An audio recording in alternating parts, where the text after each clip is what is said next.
welcome back to this course on C programming and assembly language. So we were in module 2 discussing inline assembly and C programming. So let's proceed with our discussion, and in this lecture we will look at the topic of pointer arithmetic at an assembly language level, right? So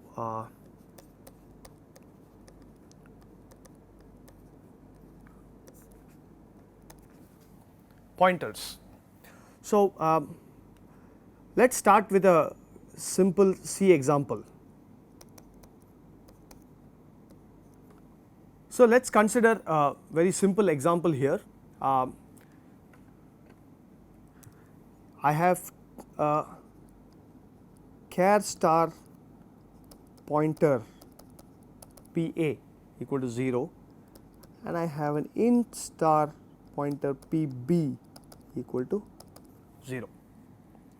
So what we want to understand is, when we do PA plus plus and when we do PB plus plus, what is the difference at an assembly language level, right? So let us look at the assembly translation of this program first.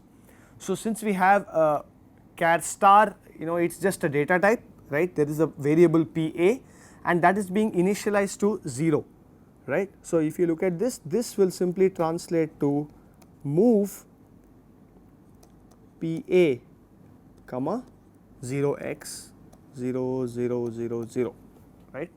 How many ever zeros there are. And if you look at this, it would translate to move PB comma 0x 0 0 0 0, right? So now the point is, I am doing a PA plus plus, right? So what does this instruction actually do in C? It is PA equals PA plus 1, right? And on the other hand, when you do PB plus plus, it will actually be PB plus 4, right? So why is this? Because the character pointer is a pointer to a set of characters, and each character occupies a single byte in memory. On the other hand, the integer pointer PB is a pointer to a set of integers, and each integer occupies 4 bytes in memory, right? So therefore, when I go ahead and perform this particular operation, this is what would effectively happen. You will have move EAX comma PA, add EAX comma 1, right, or 0x 0 0 0 1, and then I would do move PA comma EAX.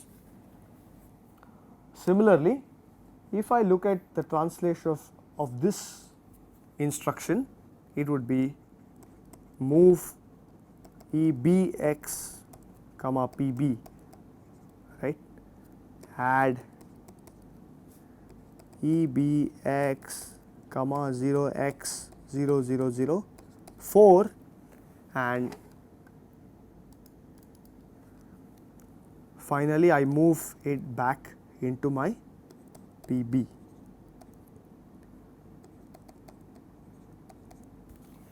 So this value that gets added is very much dependent on the data type, and when you are dealing with pointers and pointer arithmetic in specifically, you will always find that the addition happens depending on the size of the data that is being stored.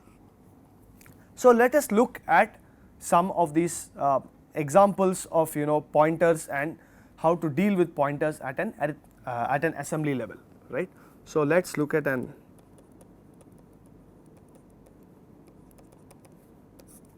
I want to write an assembly program to calculate string length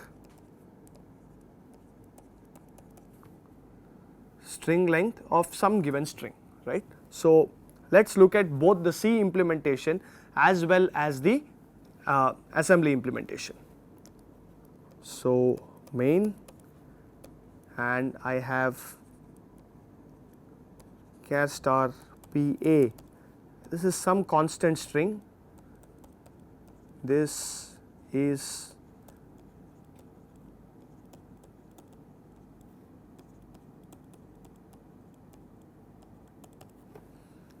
okay, and what I actually want to do is I want to find the number of characters in this string, and we all know that a string is stored as a sequence of ASCII numbers and is terminated by a \0.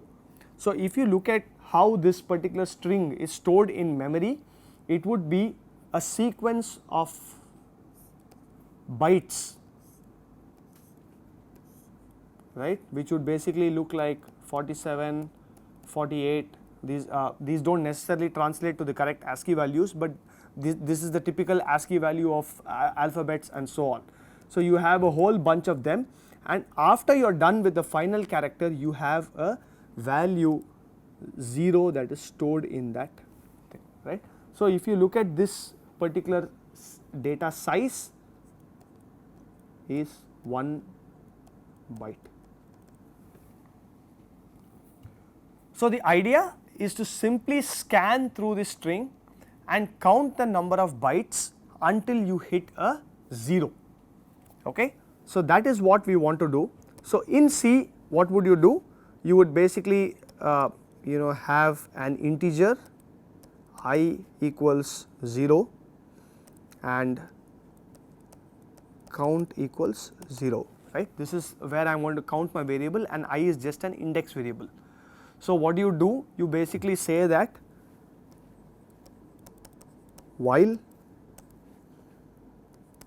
PA of I is not equal to \0, you just simply do what? I plus plus and count plus plus. So it will simply scan through each of these things, find out what the count is, find out what the stored character is. If it is not \0, it will just keep incrementing both the index and the counter, right. So typically here the variable I and count seem to be redundant. You can just do with one of them, right. So typically you could even do away with this, and you just in the end of this you just say count equals I. So if you go ahead and translate each of these statements in an unoptimized manner, you will get a whole lot of instructions which is very inefficient. So let us look at the optimized assembly implementation of this straight away. Okay. So what does this char star PA equal to something mean? It basically says that this is a constant string, is a fixed string that is stored in data somewhere. So this will translate. So let us assume that this guy is stored in some location ADDR. Starting address is ADDR. So this will effectively translate to move PA comma ADDR, whatever that constant number is, that constant address is. So then you have these two instructions, which basically is simply initializing I, and so move I comma 0, move comma 0, right. So now instead of going and just blindly translating, I am going to take this block and do an inline assembly implementation of the block.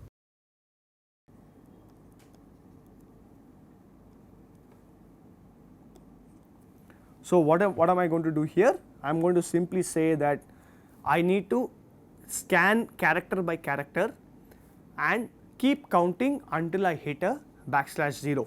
So therefore what do I need to do? I need a counter register, right. So I will move ECX comma 0. then I will move the address, right, that is there into some EBX comma PA, right. And what am I going to do? I am going to compare and see if the contents pointed to by EBX is 0 or not. So, I will do a compare EBX comma 0x0000, right.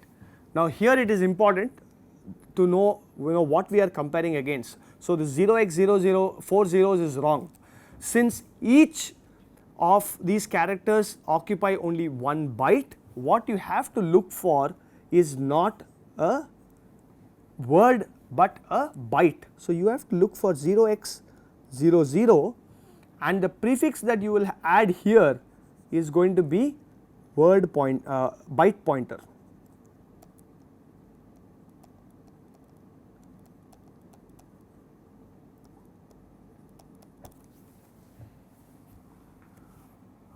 Right, byte pointer pointed to by EBX.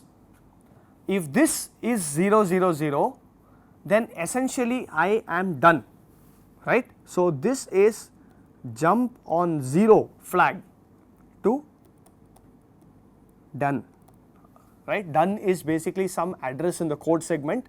I will show you where that label will come in the end. Now, if I do not encounter a \0, which means that my compare instruction has not resulted in a 0, it means there is a valid character and I need to continue counting. So, therefore, what do I do is when the condition fails, so jump on 0 to done is going to go to another location, right. So, let me just scroll down a little here.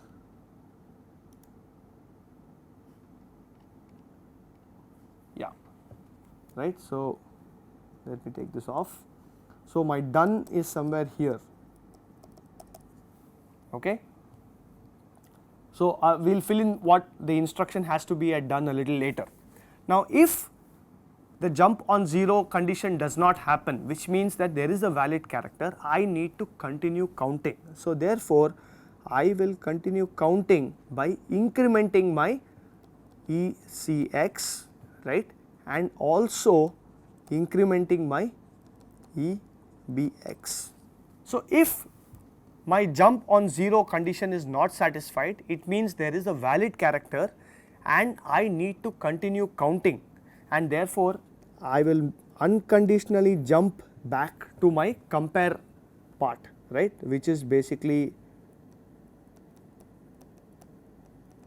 right. So, my let me put the labels in a different color. So, if the jump on 0 does occur, it means I am done and the string length has been calculated and the value is available now in my ECX register, and therefore, if I want to calculate the put the value in count, then all I have to do is move, let us use the red here, move comma ECX, right. So, what we have done here effectively is just simply scan the array for a \0 and count it till we encountered a \0. So, the important thing to note here is, while it is okay for me to use this increment operation out here on ECX, I may not be able to use the INC EBX always, because INC increments the value of the register exactly by 1. But suppose this were an integer array instead of a character array, then I have to replace this with an appropriate instruction, which is basically add EBX comma maybe 4 or 2 or whatever, 2/1, and also instead of this byte pointer I might have to simply put byte word slash d word, and even the constant that I am going to search for is now going to be either an 8-bit number, 16-bit number, or a 32-bit number. So with that we have looked at the assembly level changes that come in when we deal with pointers.